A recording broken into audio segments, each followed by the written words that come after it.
Alors, halakha de Shabbat, Bezat Hashem, la différence entre le Séfarad et Ashkenaz au niveau de la chala du Shabbat. La chala, c'est le repas de Shabbat. Tout le reste, c'est extra. Le Tana, il dit, Pat bamelach tochal, velechem amestorat tishte. Un repas consiste du pain avec de l'eau. Tout ce que nous faisons de plus, c'est l'ichvot Shabbat. Alors, le principal, c'est la chala. Alors, expliquons un peu à propos de la chala. La chala, d'abord, elle est appelée chala. Pourquoi chala? Elle n'est pas appelée lechem. Lechem, c'est le terme général. Mais pour le Shabbat, il faut distinguer. Et comme on a expliqué dans plusieurs cours, en hébreu, le synonyme n'existe pas. En français, en anglais, en espagnol, il y a des synonymes. Pour un mot, tu peux avoir 5 mots de synonymes. En hébreu, ça n'existe pas le synonyme. Chaque mot doit porter un sens. Okay? Qu'est-ce que c'est lechem? Lechem, c'est la guerre. Milchama. Des gens font la guerre pour avoir du pain. Ils se battent. Ils sortent le matin, ils travaillent dur, ils suent. Alors, le soir de ton front, tu mangeras du pain. Alors, ça vient du mot la guerre. Qu'est-ce que c'est chala donc? Oui, on veut distinguer. On dit Shabbat, on dit bonjour. Le Shabbat, on dit Shabbat Shalom. Okay? Alors, on veut distinguer. On ne veut pas appeler la chala du pain, lechem, parce que c'est la guerre en semaine. Shabbat, tu ne travailles pas, il n'y a pas de guerre. Pourquoi ça s'appelle chala? Chala, en valeur numérique, c'est 43. Pour faire une chala, ça prend 43 œufs. Il te faut 43 œufs pour faire une pâte, pour que tu puisses faire la bracha. Tu comprends? Alors, ce n'est pas un hasard. 40, pas grammes, 1600 grammes minimum. Et le 1600 grammes, c'est traduit par 43 œufs, et si tu veux être précis, un tiers. Une tiers de 9. Alors, chala, alors puisqu'un tiers n'a pas de lettre hébraïque, on dit chala. On ne dit pas chala tiers. Okay? Chala. Très bon. Maintenant qu'on a compris ça, la chala, elle doit être distinguée de la semaine. Elle doit être tressée. On tresse la chala. Pourquoi on tresse? En semaine, la miche est pleine. Et il n'y a rien de... Shabbat, tu la rends différente. Alors maintenant, ceux qui ne tressent pas, en vérité, tresser la chala, c'est plus ashkenaz un peu, mais il n'y a pas ashkenaz, séfarad dedans. Okay? Alors, il faut la distinguer de la semaine. Alors, tu la fais ronde. Tu la fais longue et tu fais comme des fentes par-dessus. Ou tu mets des sésames. Fais-la différente de la semaine pour que quand les enfants et le mari arrivent à table, ils voient que le pain de Shabbat, ce n'est pas du pain, c'est de la chala. C'est quelque chose de différent.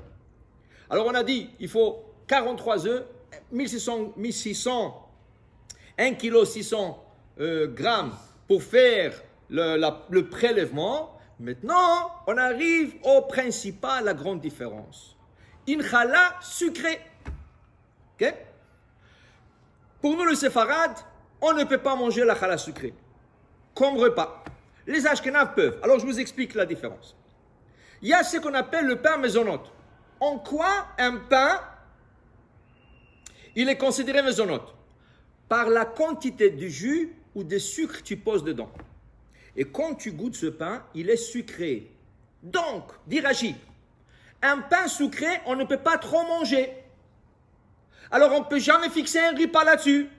Alors, ils ont dit que la bracha, c'est mésonote. Il ne peut pas être du pain, car un pain, on mange à rassasier.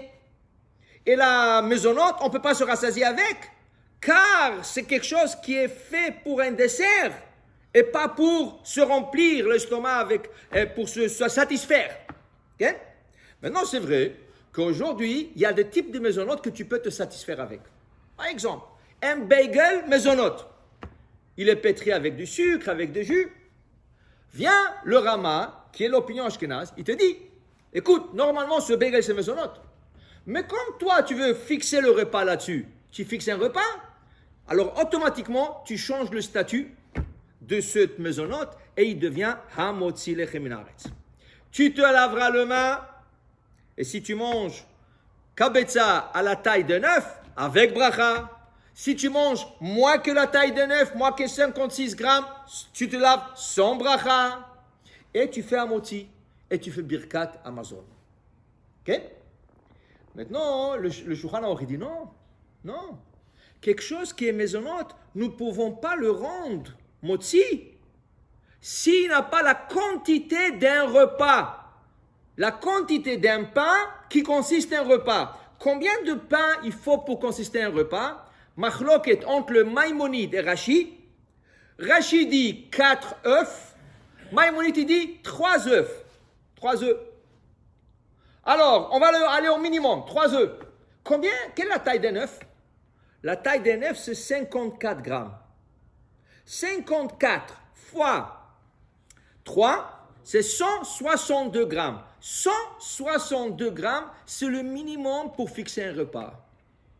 Si tu manges moins que cela, et c'est maisonnote et c'est sucré, tu n'as pas le droit de faire un motzi là-dessus pour le Shulchan Aruch, car le Birkat Hamazon va être une bracha en 20. Tu dis 4 bénédictions en 20. C'est à la Michya, à la Kalkala, c'est pas Birkat Hamazon. Et là, vous comprenez qu'on ne peut pas acheter la challah sucrée. Parce que le vendredi soir, c'est le problème. Les gens ont faim, mais les gens mangent moins de pain. Tu manges plus de pain le samedi midi. Le vendredi soir, les gens profitent des salades, les gens profitent du poisson, ils profitent de la viande. Okay? Et à la fin du repas, qu'est-ce qu'ils te posent comme question? Je n'ai pas mangé assez du pain, est-ce que je dois faire Birkat Hamazon? Mais monsieur, d'abord, c'est une challah sucrée. Tu n'avais pas le droit de faire un motzi.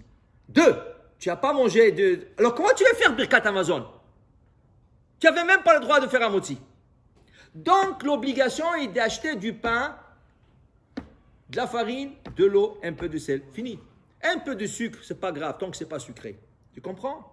Maintenant, est-ce qu'il y a une possibilité, s'il n'y a pas de chalotes sur le marché, tu es parti à la bakerie, tout le chalotes à eau sont finis. Qu'est-ce que je fais? Tu peux acheter un challah sucré, mais il te faut manger un minimum 162 grammes. Combien c'est 162 grammes? Si je prends une challah et je la coupe au milieu, et du milieu je prends une bonne tranche, épaisse un peu, si tu manges une tranche comme ça, tu as mangé 276 grammes. 162 grammes. Là, tu peux faire sur la challah sucrée un motzi, tu fais Birkat Hamazon, même sur un Shulchan Aruch, car tu as mangé la quantité qui consiste en un repas. Donc, une grande différence entre Sepharad et Ashkenaz, pas seulement au niveau de la challah, même en semaine. Vous allez voir, quand vous allez dans des salles de fête, des fois, il te sert un petit rôle sucré. C'est sucré. Okay? Et le contraire aussi est valable. Des fois, ils te vendent de rôles. Il te dit, ce bagel est maisonnote, ce rôle est maisonnote. Tu le goûtes, il n'y a aucun goût sucré. Tu ne peux pas faire. Tu ne peux pas faire maisonnote, tu dois faire un motzi. Tout dépend du goût. Alors, une fois que je décidais que c'est maisonnote, je ne peux pas faire un motzi. Je devrais manger minimum 162 grammes pour pouvoir faire Netilat Yadayim et faire un motzi. Sinon, c'est maisonnote. Alors, si quelqu'un dit non, moi j'adore la challah sucrée, j'aime la challah sucrée, en baya. Pour le motzi, achète la challah à eau. Et tu fais le motzi là-dessus. Tu mangeras minimum kazaït, 30 grammes chacun. Après que tu as mangé le kazaït, tu aimes le sucré, mange la challah sucrée autant que tu veux.